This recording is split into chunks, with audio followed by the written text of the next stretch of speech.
جس ٹاپک پہ انہوں نے بات کرنی ہے آج وہ ہم سب کے ذہنوں میں ایک بڑا سا کوشچن مارک ہے، اور ڈرائنگ رومز میں آج کل اس کے اوپر ڈبیٹس ہوتی ہیں، لوگ اپنے اپنے خیالات کا اظہار کرتے ہیں، سوچتے ہیں کہ کیا ہوگا، کہتے ہیں نا light at the end of the tunnel وہ نظر نہیں آ رہی اس وقت. So may be he has something to tell us today because ان کے پاس ایکسپیرینس ہے فرسٹ ہینڈ ان سارے معاملات کو دیکھنے کا، سمجھنے کا، اس سے گزرنے کا. So ladies and gentlemen, put your hands together to welcome Dr. Miftah Ismail, and he will be talking about Pakistan economy.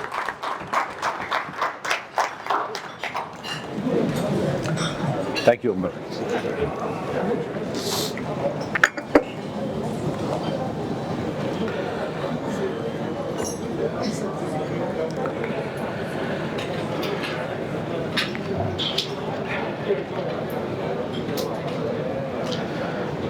بسم اللہ الرحمن الرحیم، نحمدہ و نصلی علی رسول الکریم. میں شکریہ ادا کرتا ہوں نوید خان صاحب کا کہ جنہوں نے یہ مجھے آج مدعو کیا اور روٹری کلب کی اس مشترکہ لنچ میں مجھے بات کرنے کا موقع دیا. میں آپ تمام خواتین و حضرات کا شکر گزار ہوں کہ آپ ادھر تشریف لائے ہیں، اور جو میڈیا سے ساتھی ادھر تشریف لائے ہیں کہ جن کی بدولت مجھے یہ موقع ملا ہے کہ میں آپ سے بات چیت کر سکوں. اور روٹری کلبز کا، جس کا ایک زمانے میں ممبر بھی تھا، ان کا بھی میں شکر گزار ہوں کہ انہوں نے مجھے ادھر آج دعوت دی ہے. جو ہمارا آج کا ٹاپک ہے بڑا سمپل ہے اور میرے خیال سے حسب وقت بھی ہے، اور وہ یہ ہے کہ how did we end up here and how do we get out. کہ پاکستان جس جگہ آج پہنچا ہے، جس بھور میں وہاں جہاں پہنچا ہے، یہ کس طرح پہنچا ہے، اور اس سے نجات کا راستہ کیا ہے، اس سے بہتری کا راستہ کیا ہے، اس سے اونچائی کا راستہ کیا ہے. جو میری جو تھیسس ہے وہ یہ ہے کہ گو کہ ہم پچھلے 1-1.5 سال کے اندر بہت ساری غلطیاں ہوئی ہیں معیشت کی طور پہ. میں اس کی بات ابھی کروں گا. اس کی وجہ سے امیڈیٹلی ہم یہاں پہ پہنچے ہیں، لیکن جس وجہ سے پاکستان آج یہاں پہ ہے، وہ پاکستان میں 75 سال سے جو ہم غلطیاں کر رہے ہیں اس کی وجہ سے آج یہاں پہ ہیں ہم. تو یہ بات ہم کو یاد رکھنی ہے کہ یہ آج کی غلطی نہیں ہے. مرتضیٰ سید صاحب جو کہ کچھ دنوں تک میرے ساتھ اسسٹنٹ ایکٹنگ گورنر تھے اسٹیٹ بینک کے، اور ڈپٹی گورنر بھی رہ چکے تھے، 3 سال ڈپٹی گورنر رہے اسٹیٹ بینک کے. میں یہ جو پیچھے لوگ کھڑے ہوئے کیمرے کے پیچھے جو حضرات کھڑے، ناٹ کیمرے مینز نہیں، ان کے پیچھے جو لوگ سٹاف کھڑا ہوا ہے، ان سے ریکویسٹ کروں گا کہ تھوڑا سا چھوٹے آواز سے بات کریں، میں ڈسٹریکٹ ہو جاتا ہوں. شکریہ. جو مرتضیٰ سید صاحب نے ابھی کچھ دنوں پہلے ایک مضمون لکھا تھا جس میں انہوں نے کہا تھا کہ 3 غلطیاں ہوئی ہیں جو حالیہ کرائسس کی وجہ سے. پہلی غلطی یہ تھی کہ جب حفیظ شیخ صاحب نے کووڈ کے بعد جب حفیظ شیخ صاحب نے آئی ایم ایف سے ریویو نمبر 4، 5 اور 6 3 ریویو ایک ساتھ کیے تھے. کووڈ میں بہت زیادہ فیسلٹی اور چھوٹ دے رکھی تھی آئی ایم ایف نے، اور اس میں ہم نے پھر اور بھی غلطیاں کری. آئی ایم ایف اگر چھوٹ دے دیتی ہے اس کا یہ مطلب نہیں کہ ہم غلطی کریں. باقی ممالک جو ہیں وہ بغیر آئی ایم ایف کے کر لیتے ہیں. آئی ایم ایف کو آپ اس طرح اس کانٹیکسٹ میں بیبی سیٹر سمجھ لیجئے کہ ہم کو بیبی سیٹر کی ضرورت ہوتی ہے، باقی لوگ جو ہیں وہ بغیر بیبی سیٹر کے کام کر لیتے ہیں. تو آئی ایم ایف نے جب ہمارا 4تھا، 5واں، 6واں ریویو کمپلیٹ کیا حفیظ شیخ صاحب نے، اور ہم پھر واپس کووڈ کے بعد جب آئی ایم ایف پروگرام کے اندر داخل ہوئے تو اور پیسے ملے، اس کے بعد پھر قسط ملی تو خان صاحب نے پھر حفیظ شیخ صاحب کو نکال دیا اور شوکت ترین آ گئے، which is a choice which is fine. جب شوکت ترین صاحب آ گئے تو شوکت ترین صاحب نے آتے ہی بجٹ جو پیش کیا اس میں انہوں نے کہا کہ ہم آئی ایم ایف کے پروگرام کے بغیر بجٹ پیش کریں گے. آئی ایم ایف کا پروگرام کچھ اور کہتا تھا، آپ نے جو آئی ایم ایف سے لکھی ہوئی سگنیچرز کری ہوئی تھی وہ کچھ اور کہتی تھی، آپ نے بجٹ کچھ اور دے دیا. اور اس کے بعد ظاہر ہے کہ آپ نے ایک ایکسپینشنلی بجٹ دے دیا جو کہ پولیٹیکلی ان کے لیے وائبل تھا. فورن بلیڈنگ شروع ہو گئی، فورن کرنسی کی بلیڈنگ شروع ہو گئی، آپ کا امپورٹ بڑا تیزی سے بڑھنے لگا. آپ پھر آئی ایم ایف کے پاس دوڑے گئے. جولائی، اگست اور سپٹمبر کے ریویو کے بعد ریویو نہیں ہو پا رہا تھا، آپ نے نومبر میں آئی ایم ایف سے پھر ایگریمنٹ کر لیا، اور آپ نے اس کے بعد منی بجٹ بھی دے دیا. آئی ایم ایف نے کہا نہیں پہلے منی بجٹ دیں، آپ نے منی بجٹ دیا. نومبر میں آئی ایم ایف سے آپ نے ایگریمنٹ کیا، اس کے تحت منی بجٹ دیا. فروری میں پیسے آئے. آپ نے اس وقت کہا کہ نہیں کوئی بات نہیں، 212 روپے کا ڈیزل مل رہا تھا اس وقت، اور آپ نے IMF سے کہا تھا کہ اب ہر مہینے 4 روپے بڑھائیں گے تو کم 15-20 روپے اور 2% سیلز ٹیکس بڑھائیں گے تو 15-20 روپے ٹیکس لگانا چاہیے تھا, تو 230-35 کا ڈیزل بیچنا چاہیے تھا. انہوں نے کہا نہیں ہم 146 کا بیچیں گے, ہم 72 روپے کا نقصان کریں گے. تو 72 روپے کا نقصان شروع کر دیا, 1 بلین لیٹر بکنا شروع ہو گیا تو 72 ارب روپے کا نقصان ہو گیا, وچ از اپروکسیمیٹلی 2 گنا زیادہ ہے حکومت کے چلانے کے خرچے سے. تو 72 ارب روپے کا یہ نقصان. آپ نے کہا کہ پیٹرول کوئی بات نہیں, 190 روپے کا ہماری کاسٹ پڑ رہی ہے, ہم 150 کا بیچیں گے. تو آپ نے وہ IMF کا معاہدہ اس کے پیسے آنے کے کچھ دنوں بعد آپ نے توڑ دیا. ٹھیک ہے, آپ IMF کے معاہدہ آپ نے توڑ دیا, IMF آپ کو اگلی قسط نہیں دے گا. لیکن بہرحال وہ فروری اور اب سے اپریل جب یہ عمران خان صاحب کی حکومت گئی, نو کانفیڈنس کے بعد ہماری حکومت آئی, تو میں حکومت آتے ہی دوسرے دن میں 4 سال سے ECL پہ تھا خان صاحب کی وجہ سے, اور جیل بھی گیا ہوں خان صاحب کی وجہ سے. اور جو لوگ جانتے ہیں اللہ تعالیٰ کی مہربانی سے پورا پاکستان جانتا ہے کہ جو ہم نے ٹرمینل لگایا تھا جس کی وجہ سے عمران خان نے مجھے جیل بھیجا تھا, وہ دنیا کا سستا ترین ٹرمینل تھا. اور میں نیب والوں کو آج تک یہ دعویٰ دیتا ہوں کہ اس سے ایک سستا ٹرمینل دکھا دو پوری دنیا میں تو میں اپنے آپ کو گلٹی قرار دے دوں گا. لیکن انہوں نے مجھ کو اور شاہد عباسی کو جیل بھیج دیا. مجھے تو ٹرانسپیرنٹلی کہا تھا کہ شاہد عباسی کے خلاف بیان دے دو, کچھ بھی کہہ دو تو بس تم چھوٹ جاؤ گے. تو میں نے کہا نہیں میں یہ نہیں کرتا ہوں.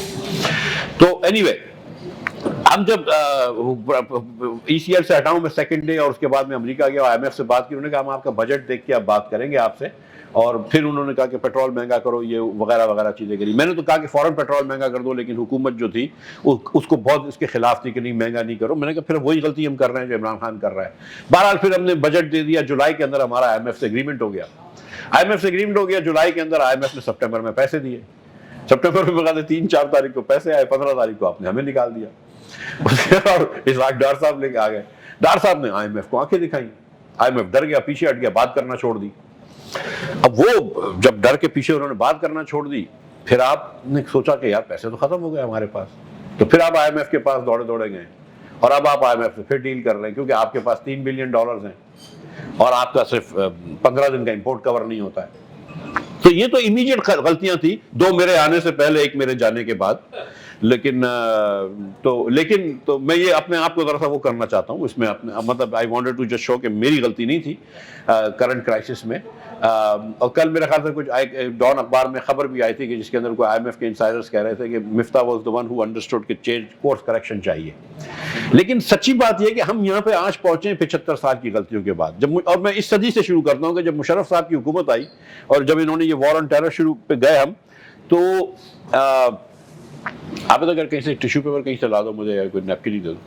جب مشرف صاحب کی حکومت آئی اور ہم جب وار آن ٹیرر پہ گئے تو بہت سارے ویسٹرن ممالک نے ہماری ڈیٹ کم کر دی, ہماری ڈیٹ کو ری اسکیجولنگ کر دی. تو ایک فسکل اسپیس آ گئی. لیکن اس فسکل اسپیس کو ہم پاکستان میں انویسٹ کرتے یا پاکستان کو کنسالیڈیٹ کرتے, وہ ہم نے نہیں کیا. ہم نے اس فسکل اسپیس سے امپورٹ کر لیا. تھینک یو سو مچ محمود, بہت شکریہ آپ کا. جی, ہم نے اس سے جو ہے ہم نے پاکستان کے اندر ہم نے امپورٹ بڑھا دیا اور ہمارا بہت زیادہ کرنٹ اکاؤنٹ ڈیفیسٹ ہوتا رہا. اور مشرف صاحب کے آخری سال میں 8.1% ہمارا بجٹ کا, ہماری اکانومی کا جو تھا ہدف, جو اکانومی کا حجم تھا اس کے 8% سے زیادہ, 8.1% ہمارا کرنٹ اکاؤنٹ ڈیفیسٹ رہا, جو اس پاکستان کی تاریخ کا سب سے زیادہ ہے. ہیوج کرنٹ اکاؤنٹ ڈیفیسٹ, اور وہ پورا جو پیسے مل رہے تھے مشرف صاحب نے کھو دیے. اس کے بعد پھر جب پیپلز پارٹی کی حکومت آئی, ان کو معیشت سلو کرنی پڑی. انہوں نے معیشت سلو کری, IMF کے پاس گئے, وہی چیزیں کری. لیکن انہوں نے اس کے بعد ایک NFC ایوارڈ پاس کر دیا. NFC ایوارڈ پاس کر دیا جس کے تحت انہوں نے کہا کہ 57.5% پیسے ہم صوبوں کو دے دیں گے جو وفاق جمع کرتا ہے, جو ٹیکس وفاق جمع کرتا ہے اس کے 57% دے دیں گے. پہلے میرے خیال سے 40% دے رہے تھے.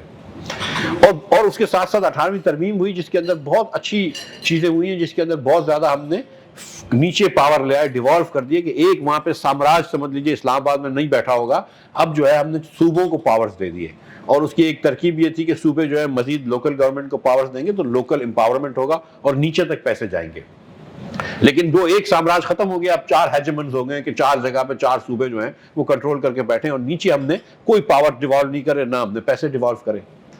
اور ساتھ ساتھ جب ہم نے 57%, 57.5% ہم پیسے دیتے ہیں صوبوں کو, اس کے علاوہ آزاد کشمیر کو دیتے ہیں, گلگت بلتستان کو دیتے ہیں, KP کو وار آن ٹیرر کے لیے دیتے ہیں, سندھ کو آکٹرائی کے لیے دیتے ہیں, تو یہ سب ملا کے 62-63% پیسے ہو جاتے ہیں.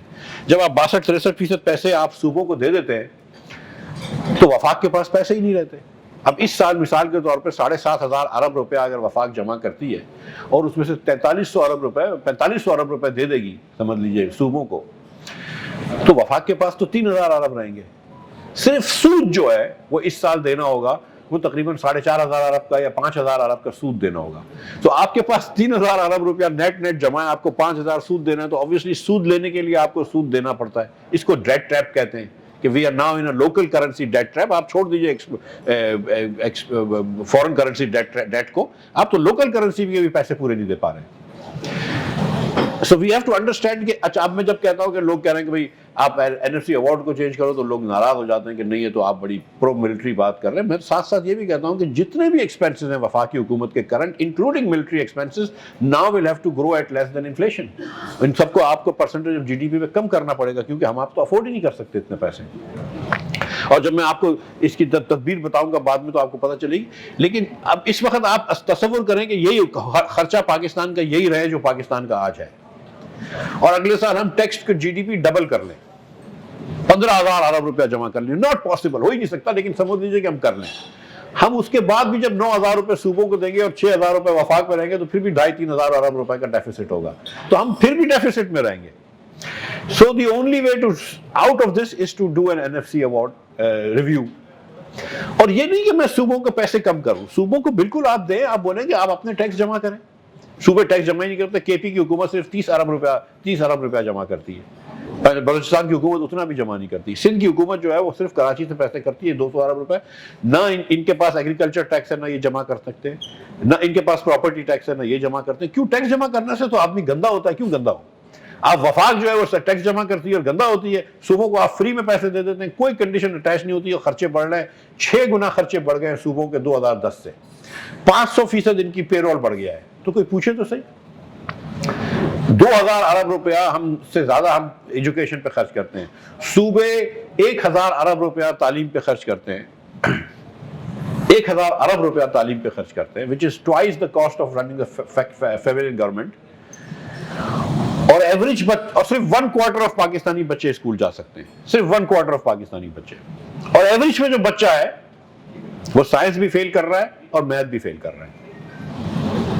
تو دس از ویئر اٹ از کہ اب آپ دنیا کا بیسٹ اکانومسٹ عاطف میاں کو لگا دیں، possibly the finest Pakistani economist Pakistan has produce, ٹھیک ہے. عاصم خواجہ کو لگا دیں، ہارورڈ میں پی اے اکانومسٹ ہے، پڑھاتا ہے کینیڈی اسکول میں. عاصم اور عاطف دونوں کو لگا دیں. کوئی اکنامک پالیسی ہماری ایسی نہیں بنا سکتے ہم لوگ کہ جس کے اندر اگر پاکستانی ایوریج بچہ میتھ اور سائنس میں فیل ہو رہا ہو کہ پاکستان آگے چلے جائے. اگر آدھا بچہ پاکستانی جو اسکول جا سکتا ہے وہ اسکول میں نہیں جا رہا ہو تو کوئی ایسی پالیسی نہیں ہے کہ جس کے تحت پاکستان معیشت میں آگے بڑھ سکے. ہو ہی نہیں سکتا. اور اس کے بعد ایک اور بات بھی بتاؤں، اور یہ اسٹیٹسٹکس میں دیتا ہوں بار بار. ابھی میں کہہ رہا تھا ادھر کہ یہ آپ لوگوں کی غلطی ہے تو لوگوں کو برا لگا، لیکن میں پھر آپ سے گزارش کرتا ہوں کہ آپ لوگ تو ایلیٹ بیٹھے ہوئے ہیں یہاں پہ اس ملک کے. آدھے تو یہاں سے میں 2 اسکولوں کے بارے میں بہت بات کرتا ہوں. کراچی گرامر اسکول سے جس سے آدھے ملک کے امیر لوگ اور پروفیشنل آتے ہیں، یا ایچ ایس این کالج سے تو جس سے آدھی ملک کی ایک کبھی آدھی سپریم کورٹ جو ہے وہ ایچ ایس این کالج سے آتی ہے. ایک اسکول سے اگر آدھی سپریم کورٹ کی جسٹسز آ رہا ہے یا آدھی کابینہ آ رہی ہے تو غلط نہیں لگ رہا آپ کو؟ اگر ایک اسکول سے پاکستان کے آدھے امیر لوگ آ رہے ہیں تو غلط نہیں لگ رہا آپ لوگ کہ باقی پاکستانی 4 لاکھ اسکول میں بچے آئے وہ کیوں آئے پاکستان؟ سو ہم اپنی ایلیٹ پریویلیجز بھی بھول جاتے ہیں. ایچ ایس این کالج والوں نے مجھے خیر اگلے منڈے یا ٹیوزڈے کو بلا بھی لیا ہے اسپیچ کرنے کے لیے ادھر.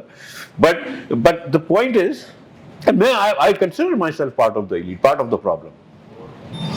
لیکن اب ہم کو یہ بات کرنی ہوگی پاکستان میں کہ پاکستان ایک ایلیٹ کیپچرڈ نہیں ہے بلکہ ایلیٹ کے لیے رن سوسائٹی ہے. اور اس لیے میں آپ کو یہ اسٹیٹسٹک دیتا ہوں just to make you feel uncomfortable کہ 40% بچہ پاکستان میں 40.2% children in Pakistan are stunted. This is 2021 UNDP کی رپورٹ ہے، آپ لوگ گوگل بھی کیجیے گا اس کو. 40.2% چلڈرن ان پاکستان، 40% بچے، یعنی کہ ہر 10 میں سے 4 بچے جو ہیں پاکستان میں وہ اسٹنٹڈ ہیں. اسٹنٹڈ کیا ہوتا ہے یہ بھی میں آپ کو ڈیفینیشن دے دیتا ہوں کہ جو بچہ اپنی عمر کے حساب سے جس کا ہائٹ کم ہو، عمر کے حساب سے ہائٹ کم ہو. اس کا مطلب ہے کہ اوور دا ایئر اس کو اتنی خوراک نہیں ملی تو اس کی بیچارے کی ہائٹ ہی نہیں بڑھی. وہ مینٹلی بھی کمزور ہو جاتے ہیں. یہ 40% بچے اسٹنٹڈ ہو گئے. اس کے علاوہ 17% بچے ویسٹڈ ہیں. ویسٹڈ یہ ہوتا ہے کہ اس کی ہائٹ کے مطابق اس کا وزن نہیں ہوتا ہے.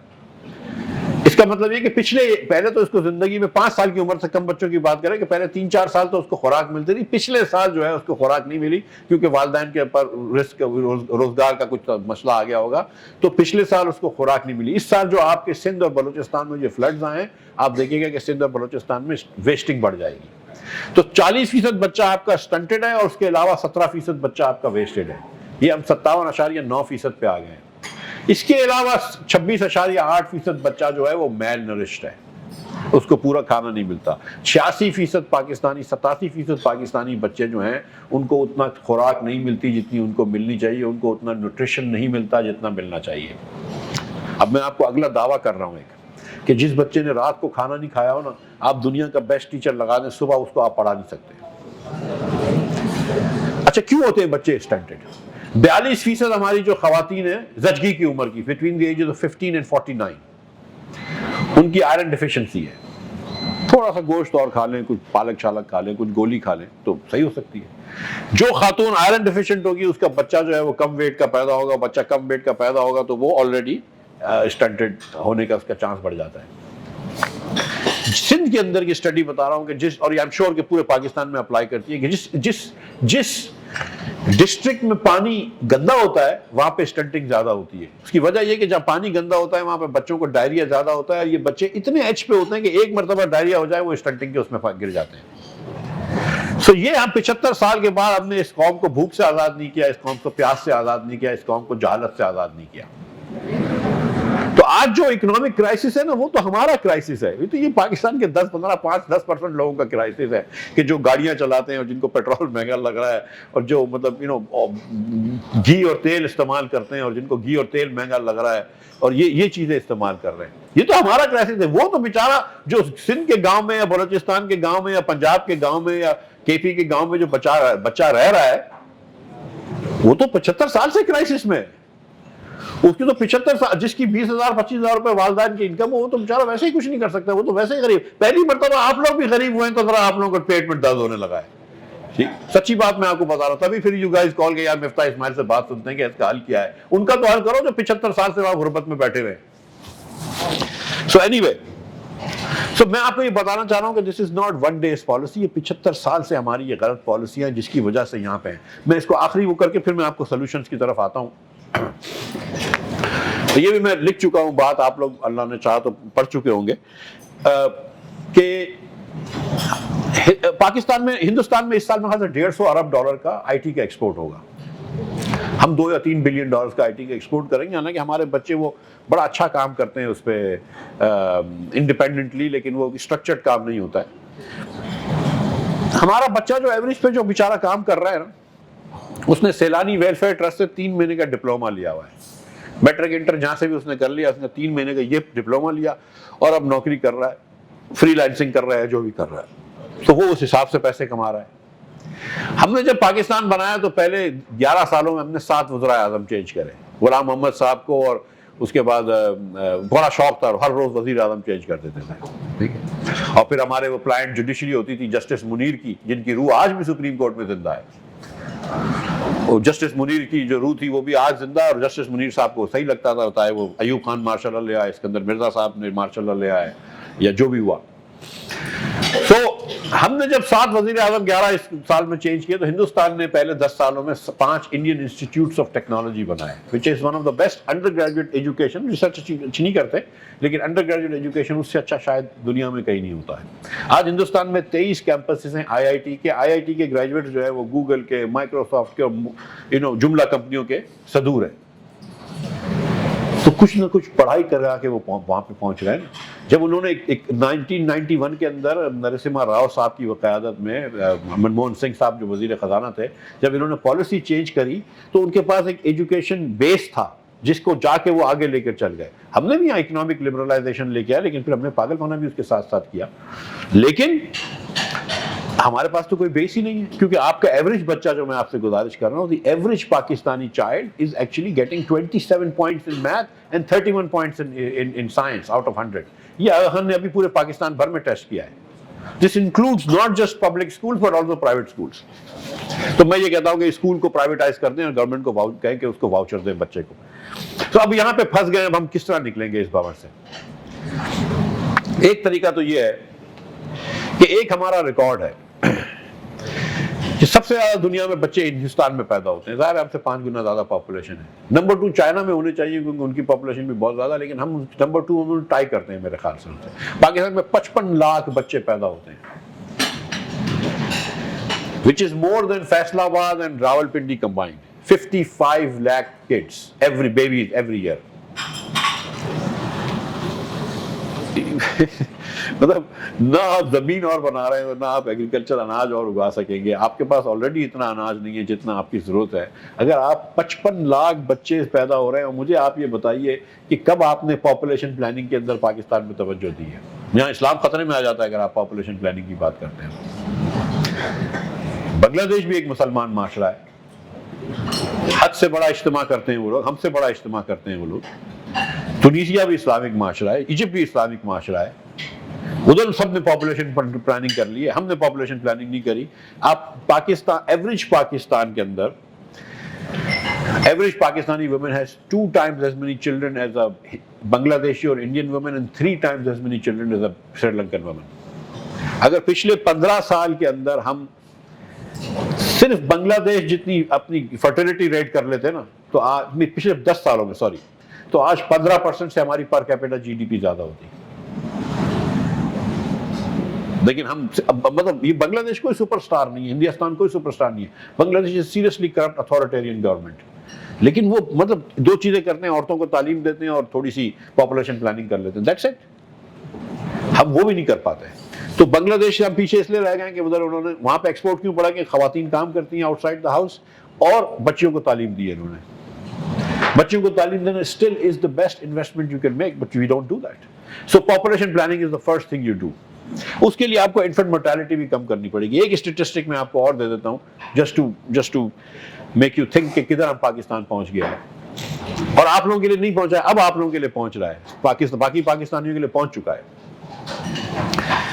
دنیا میں سب سے زیادہ بچے جو ہیں وہ لیسوتو میں مرتے ہیں in the first month of birth. 28 دن کی عمر میں 4 ہفتے کے اندر 44 بچے مر جاتے ہیں 1000 میں سے لیسوتو میں. That's the worst record. Finland میں 1 مرتا ہے, ایران میں 8 مرتے ہیں, لیسوتو میں 44 بچے مر جاتے ہیں. That's the worst country in the world. The second worst کے لیے ٹائی ہے ساؤتھ سوڈان اور پاکستان. ہمارے یہاں 40 بچے مر جاتے ہیں پہلے 4 ہفتے کے اندر. یہ پی ٹی آئی کے ہیلتھ منسٹر تھے ظفر مرزا صاحب, انہوں نے کچھ دنوں پہلے مضمون لکھا تھا, بہت سمجھدار اچھے آدمی ہیں. تو انہوں نے یہ مضمون لکھا تھا کہ 40 بچے آپ کے مر جاتے ہیں پہلے 4 ہفتے کے اندر. پہلے 4 ہفتے میں بچہ مر گیا, اس کا تو کوئی قصور نہیں تھا نا. He could possibly, he or she could not have made a mistake. لیکن اس کو ہم نے مارا نا. اور کمال یہ ہے کہ جو بچوں کی ساؤتھ سٹی میں پیدائش ہوتی ہے یا آغا خان میں ہوتی ہے, لاہور کے امیر علاقوں میں ہوتی ہے, اگر آپ لاہور کے اندر گلبرگ اور اسلام آباد میں F7 اور F8 کے علاقے نکال لیں اور کراچی میں ڈیفینس کے علاقے نکال لیں, تو یہاں پر تو میرے خیال سے 7-8 بچے بھی نہیں مرتے ہوں گے 1000 میں سے. تو آپ لوگوں کے لیے اسٹیٹسٹک نہیں ہے, یہ تو عام پاکستانی کے لیے اسٹیٹسٹک ہے, نان ایلیٹ پاکستانی کے لیے اسٹیٹسٹک ہے.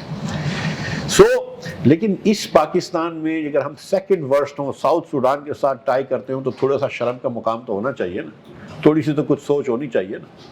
یہ حکومت ہماری ہے, یہ حکمرانی ہے, اس میں ہم ڈیفینڈ کرتے ہیں کہ نہیں ہم پروونس کے پیسے کم نہیں کر سکتے, نہیں جی وفاق جس طرح کام کر رہا ہے وہ کرے. بھائی کیوں کام کر رہا ہے؟ اس کے اندر ہم کچھ لوگ جو ہے وہ آرمی کی بھی تعریف کر رہے ہوتے ہیں. بھائی آدھا وقت تو ماشاءاللہ رہا ہے, کیا کر لیا آرمی نے؟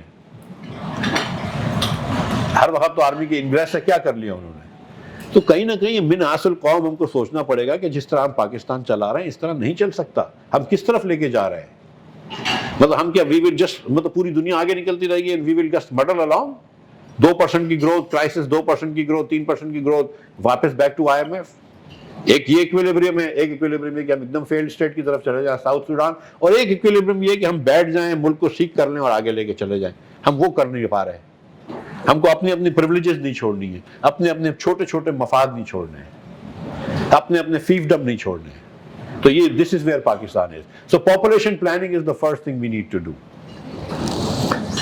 Second thing is live within our means. 75 سال میں آپ نے 3 یا 4 سال کرنٹ اکاؤنٹ ڈیفیسٹ نہیں کیا, باقی ہر سال کرنٹ اکاؤنٹ ڈیفیسٹ کرتے ہیں. What is current account deficit? کہ آپ کا ڈالر کا ڈیفیسٹ ہو جاتا ہے, فارن کرنسی کا ڈیفیسٹ ہو جاتا ہے. جو آپ امپورٹ کرتے ہیں اس کے مقابلے میں ایکسپورٹ بہت کم ہے. اب یہاں پہ پچھلے سال جب خان صاحب کی حکومت تھی تو $80 بلین کا امپورٹ ہوا, $80 بلین کا, اور ایکسپورٹ کتنا ہوا؟ $31 بلین. دیٹس اٹ, $31 بلین کا. پوری ریمیٹنس میں ڈالو تو $30 بلین یہ ہو گئی ریمیٹنس. تو 60 بلین کی ہماری آمدن تھی اور 80 بلین کا ہمارا خرچہ تھا. ہمارا کرنٹ اکاؤنٹ ڈیفیسٹ 17.5-18 بلین کا تھا. 18 بلین کہاں سے آئے؟ اب آپ قرض لے لیجیے 18 بلین کا, 18 بلین کا ایک اور قرض لے لیجیے. ہر سال آپ کو کرنٹ اکاؤنٹ ڈیفیسٹ کو دینے کے لیے آپ کا قرض ہوتا ہے. ابھی آپ کے پاس $100 ارب کا قرض ہو گیا ہے. اب آپ کرنٹ اکاؤنٹ ڈیفیسٹ زیرو بھی کر دیتے ہیں تو آپ کو ہر سال $20 بلین تقریباً واپس کرنے ہیں, پرپیچوٹی میں واپس کرنے ہیں. کیونکہ اس سال جو آپ $20 بلین واپس کریں گے وہ آپ کہاں سے واپس کریں گے؟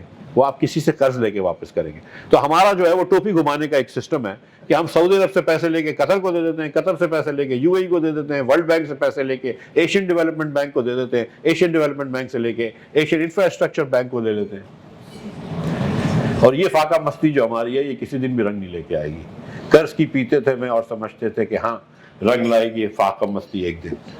تو یہ غالب کی تعریف کر رہے ہیں آپ, لیکن ہم مطلب یہ قرض پہ قرض ہی لے کے جا رہے ہیں. تو یہ تو صرف ایکسٹرنل. تو ہم کو کہیں نہ کہیں سے we have to decide بناس القوم کے we have to live within our means. آپ اگر 7,500 ارب روپیہ ٹیکس جمع کر رہے ہیں اور 4,000 ارب روپے صوبوں کو دے رہے ہیں اور 3,000 ارب آپ کے پاس ہیں اور اس کے علاوہ بھی آپ خرچے کر رہے ہیں اور کوئی خرچہ وفاق بھی کم نہیں کرتی ہے. جب میں بات میں نے کی ہے صوبوں کی, لیکن میں وفاق کی بات بھی کرتا ہوں آپ سے کہ وفاق نے 18ویں ترمیم کے بعد بہت ساری چیزیں صوبوں کو دے دی. کنکرنٹ لسٹ ختم کر دی کہ یہ صوبوں کا کام ہے, یہ صوبوں کا کام ہے. تو منسٹری آف انڈسٹریز آپ نے صوبوں کو دے دی, لیکن وہاں پہ آپ نے پھر بھی ایک منسٹری انڈسٹریز رکھی ہے, نام تھوڑا سا چینج کر دیا. ایگریکلچر جو ہے وہ اس وقت صوبے کی ذمہ داری ہے, وفاق کی ذمہ داری نہیں ہے. صحیح ہے, ایگریکلچر صوبے کی ذمہ داری ہونی چاہیے. تو ایگریکلچر منسٹری اس کا مطلب ہے کہ وفاق کو ختم کرنی چاہیے. انہوں نے لکھ دیا کہ آپ وفاق کے اندر ایگریکلچر منسٹری ختم کر دیں. بولتے ہیں ختم کر دیتے ہیں. انہوں نے اس کو ختم کر دیا ایگریکلچر کو, ایک نئی منسٹری بنا دی فوڈ سیکیورٹی. ایگزیکٹلی وہی منسٹری ہے لیکن اس کا نام فوڈ سیکیورٹی ہے.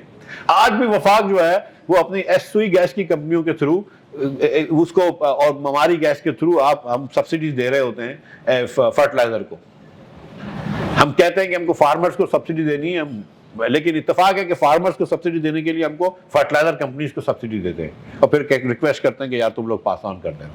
وہ ضرور پاس آن کرتے ہوں گے آئی ایم شیور, لیکن اگر آپ کو فارمرز کو سبسڈی دینی ہے so it doesn't take rocket science to understand کہ ڈائریکٹ فارمر کو دے دو یار, چھوٹے فارمر کو ڈائریکٹ سبسڈی دے دو. وہی فرٹیلائزر کمپنی کو سستی گیس دے کے کیوں دینی ہے؟ بہرحال تو جتنی بھی انڈسٹ منسٹری گئی ہیں وفاق نے ایک پوسٹ کم نہیں کی. 18ویں ترمیم کے بعد اگر صوبوں نے پوسٹیں بڑھائیں, جو کہ بڑھانی چاہیے کیونکہ ان کو ذمہ داریاں اور ملی ہیں, تو وفاق میں کم ہونا چاہیے, وہ 1 پیسے کا نہیں ہوا. سو یہ بات بھی ہے.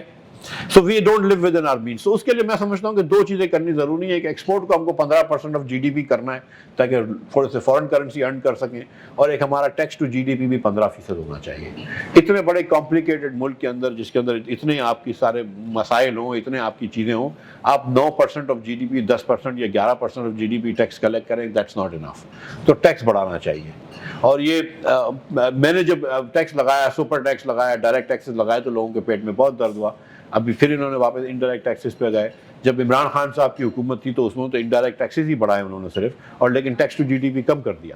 بہرحال جو دوسری تیسرا جو میں سمجھتا ہوں کہ بہت ضروری ہے وہ ہے تعلیم. اب اس پہ مجھے بولنے کی ضرورت نہیں ہے کیونکہ آپ لوگ تعلیمی یافتہ لوگ ہیں. آپ یہ سمجھتے ہیں کہ بغیر تعلیم کے ہم کمپیٹ نہیں کر سکتے. کوئی اکنامک پالیسی ایسی اس پاکستان میں نہیں ہے کہ جس کے تحت ہم پاکستان کو اچھا کر سکتے ہیں اگر ہم پاکستان میں تعلیم نہ دیں. چوتھی چیز ہے ایگریکلچر. ہم آج بھی گندم امپورٹ کرتے ہیں, ہم کپاس امپورٹ کرتے ہیں, چاول ہم ایکسپورٹ کر سکتے ہیں اللہ کی مہربانی سے. لیکن اگر آپ دیکھیں کہ گندم کے اندر ہمارا فرق ایکڑ ایلڈ جو ہے وہ ہندوستان سے کم ہے, چین سے تو بہت کم ہے, ورلڈ ایوریج سے کم ہے.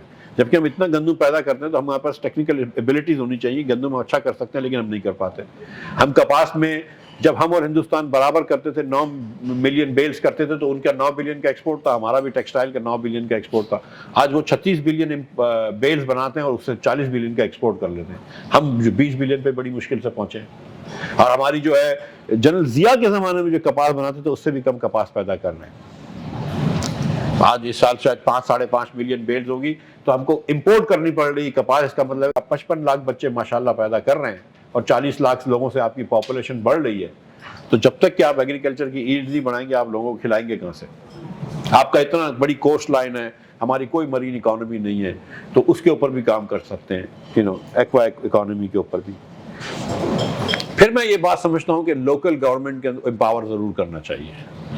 یہ جو پاکستان میں حکومت ہے وہ مناپلیز ہوتی ہے اور مناپلیز کبھی بھی اچھا کام نہیں کرتی، دنیا میں دیکھ لیا ہم نے. تو پاکستان کے اندر جو ایک تھیوری تھی، ایک آدمی تھا جلدی مر گیا بیچارہ 1950 کی دہائی میں، شاید 60 کی دہائی میں مر گیا. چارلس ٹیبو اکانومسٹ تھا، پولیٹیکل اکانومسٹ تھا، امریکن پولیٹیکل اکانومسٹ تھا. تو ٹیبو ایک تھیوری کرتا تھا کہ people can vote with their feet. Pakistani sometimes when they move to Dubai or America or Canada, they're voting with their feet, they're leaving this country. Competition economics کے اندر بھی یہ ہوتا ہے کہ اگر آپ مناپلی ہوگی تو monopoly is no better than any government. But اگر کمپٹیشن ہوتا ہے، پیور کمپٹیشن ہوتا ہے تو پھر اس کے بعد حکومت کمپنیز اچھا چلتی ہیں. کمپنیز اچھا اس لیے نہیں ہوتی ہیں کہ وہ پروفٹ نہیں کرنا چاہتی، وہ پروفٹ تو کرنا چاہتی ہیں لیکن وہ پروفٹ کی لالچ میں ایک دوسرے سے کمپٹیشن میں اچھا پروڈکٹ سرو کرتی ہیں. تو حکومتوں کو بھی آپس میں آپ کو کمپیٹ کرانا چاہیے، حکومتوں کو بھی آپس میں آپ کو لڑانا چاہیے. اس کا طریقہ کار یہ ہے کہ آپ حکومتوں کو آپس میں کمپٹیشن کروائیں. اور اگر مثال کے طور پر کراچی میں جیسے کہ 5 یا شاید 6 ہو گئے ڈسٹرکٹ، کیماڑی، بلدیہ، ڈسٹرکٹ ساؤتھ جو کہ لیاری سے لے کے ڈیفینس تک ہے، ڈسٹرکٹ ایسٹ جو کہ یہ اختر کالونی سے لے کے KDA تک ہے، سینٹر جو کہ ناظم آباد وغیرہ میں ہے. یہ جو ڈسٹرکٹس ہے کراچی کے، اگر یہ ڈسٹرکٹس کے اندر اپنے اپنے الیکٹڈ میئرز ہوں اور یہ خود پراپرٹی ٹیکسز بھی جمع کر سکتے ہوں اور خود خرچہ بھی کرتے ہیں، اسکولیں بھی وہ چلاتے ہیں، روڈز بھی وہ بناتے ہیں، ہسپتال بھی وہ بناتے ہوں. تو اگر ایک فیکٹری لگانے والا ہوگا سوچے گا یار میں سائٹ میں بھی لگا سکتا ہوں، میں کورنگی میں بھی لگا سکتا ہوں، may be this is a better tax, ان کے روڈ اچھے ہیں.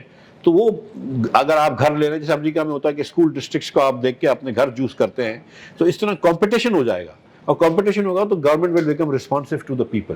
But you have to give power to the localities. اور یہاں پہ ایتھنک ایشوز بھی آ جاتے ہیں، وہ سارے ختم ہو جاتے ہیں اگر آپ پاور دے دیں لوکیلٹیز کو. بیسٹ طریقہ تو یہ ہوگا کہ آپ ہر پاکستان کے ڈویژن کو ایک صوبہ بنا دیں. میں الیکشن لڑا ہوں، جب الیکشن میں آپ جاتے ہیں تو آپ MNA کا بھی الیکشن لڑو تو لوگ بولتے ہیں یار میرے گھر کی گلی کے اندر گٹر لگوا دو، میری نالی لگوا دو، نالی کے اندر پانی صحیح کروا دو، میرے گھر میں پانی نہیں آتا. صوبہ والوں سے بھی یہ پوچھتے ہیں، وفاق والے سے MNA سے بھی یہ پوچھتے ہیں، MPA سے بھی یہ پوچھتے ہیں اور لوکل کاؤنسل سے بھی یہ پوچھتے ہیں. لوگ یہی بات کرتے ہیں. تو اسی لیے وہ کمپٹیشن ہوتا ہے. اور جب بھی آپ کی پولیٹیکل گورنمنٹ آتی ہے، چاہے وہ عمران خان کی ہو یا کسی اور کی ہو، انہوں نے کبھی لوکل گورنمنٹ کے الیکشنز نہیں کروائے. تو بیسٹ یہی ہے کہ آپ جو MPAs ہیں ان کو آپ کاؤنسلر ہی بنا دیں نا، اور آپ جو ہے وہ ڈیوالو کر دیں. لیکن چلیں اگر آپ کو صوبے نہیں بنانے اور تو آپ لوکل گورنمنٹ تک پاورز تو دے دیں. Powers to tax, property tax, parking tax, دیگر tax, and power also to expend. Poona کے اندر جتنا ٹیکس جمع ہوتا ہے اتنا پراپرٹی کا، اتنا میرے خیال سے پورے پنجاب میں نہیں ہوتا ہے پراپرٹی. سو کہیں نہ کہیں ہم غلطی کر رہے ہیں. تو اگر ہم اس کو لوکل ڈیوالو کر دیں تو یہ ایک بڑی اچھی طریقہ. اور دنیا میں فیڈرلزم کا اصول یہ ہے کہ آپ نیچے تک لے کر جائیں. The government closest to the people is the most responsive. اس کے بعد آپ نے ایکسپورٹ کے اوپر توجہ دینی ہے. یہاں پہ ایسا ہے کہ ہم نے اتنے بیریئرز کھڑے کر دیے کہ لوکل لوگوں کو، لوکل ڈومیسٹک مینوفیکچررز کو ڈومیسٹک آڈینس کو بیچنا بڑا آسان ہے. ہم اتنے ٹیکس لے لیتے ہیں امپورٹ گڈس کے اوپر کہ اگر آپ یہ گلاس پاکستان میں بنا رہے ہیں تو آپ کے لیے بہتر ہے کہ پاکستان میں گلاس بیچ دیں، آپ امپورٹ نہ کریں، آپ ایکسپورٹ کرنے کی کوشش نہ کریں. اس کے لیے حکومت کو تھوڑا سا ٹیکس لگانا پڑے گا ان کمپنیز کے اوپر کہ جو صرف ڈومیسٹک بیچتی ہیں، کہ یار اگر تم 10-15% بھی ایکسپورٹ نہیں کرو گے تو ہم تم کو پینلائز کریں گے. And we can export, I'm sure. لیکن اس کے لیے ایک دو چیزیں اور بھی کرنی پڑیں گی. کنٹینیوس آپ کو انرجی دینی پڑے گی، سستی انرجی دینی پڑے گی، وہ چیزیں کرنی پڑیں گی. لیکن آپ کو جو ہے وہ ایکسپورٹ کے اوپر توجہ دینی ہے. اگین 15% آف GDP آپ کو ایکسپورٹ لے کے جانا ہے. ایک جو آپ کو کرنا بہت اب از حد ضرورت ہے وہ ہے پرائیویٹائزیشن. یہ میرا 7th پلر ہے. کہ پرائیویٹائزیشن بہت ضروری ہے. میں آپ کو اگین ایگزامپل دے دیتا ہوں پی آئی اے کا. پاکستان میں 5 ایئر لائن ہیں, 4 پرائیویٹ سیکٹر کی ہیں اور 5ویں پی آئی اے, اور تقریباً میں آپ کو بتا رہا ہوں کہ برابر سروس ہے. اگر آپ جہاز میں بیٹھے اور نام نہ پڑھ رہے ہوں تو آپ کو پتہ بھی نہیں چلے گا کس ایئر لائن میں بیٹھے ہو. کھانا بھی ایک جیسا ہوتا ہے, فیئر بھی ایک جیسا ہوتا ہے, ٹائمنگ بھی ایک جیسے ہوتے ہیں. صبح 7 بجے جو ہے میرے ہر ایئر لائن کی جو فلائٹ ہے وہ کراچی سے اسلام آباد چلتی ہے مثال کے طور پہ.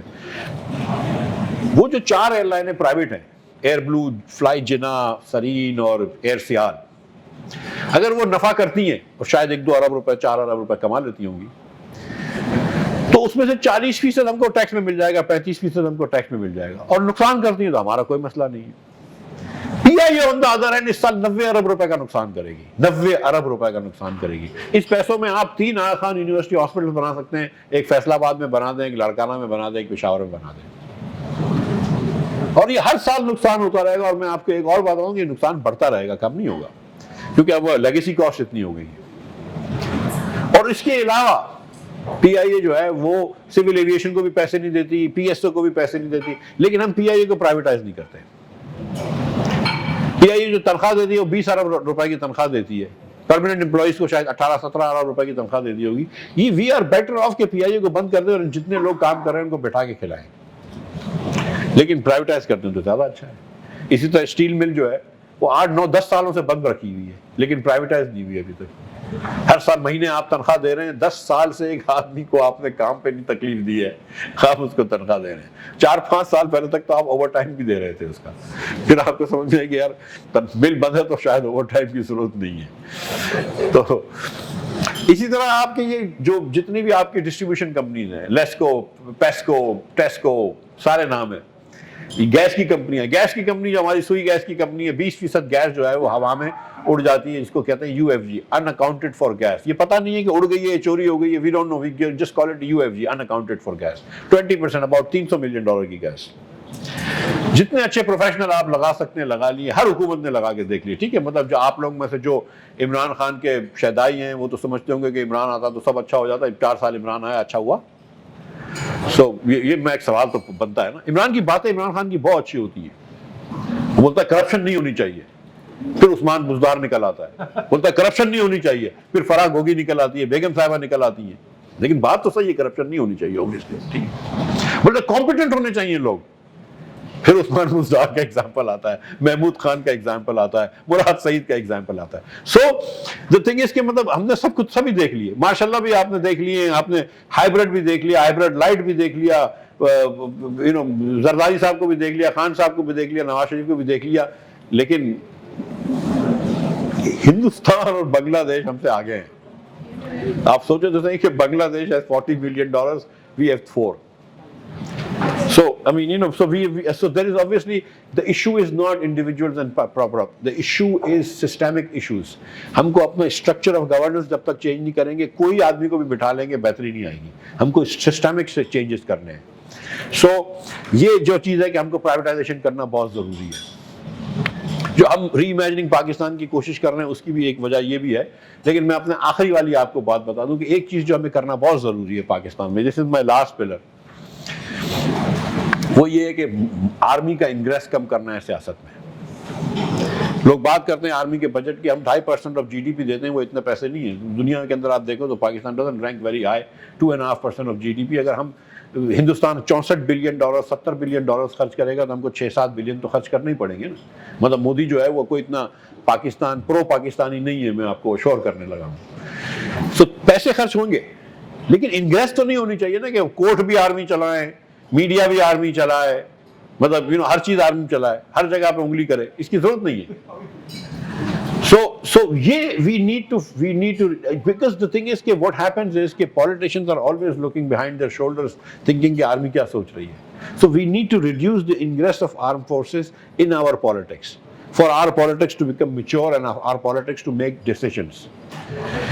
For that we need to now bring all stakeholders together. The effort that Mustafa Nawaz Kokar, Shahir Abbasi and I are leading called Reimagining Pakistan, and so many people have joined us. People like Fawad Hassan Fawad, Principal Secretary the Prime Minister ke, one of the bestest bureaucrats of his generation.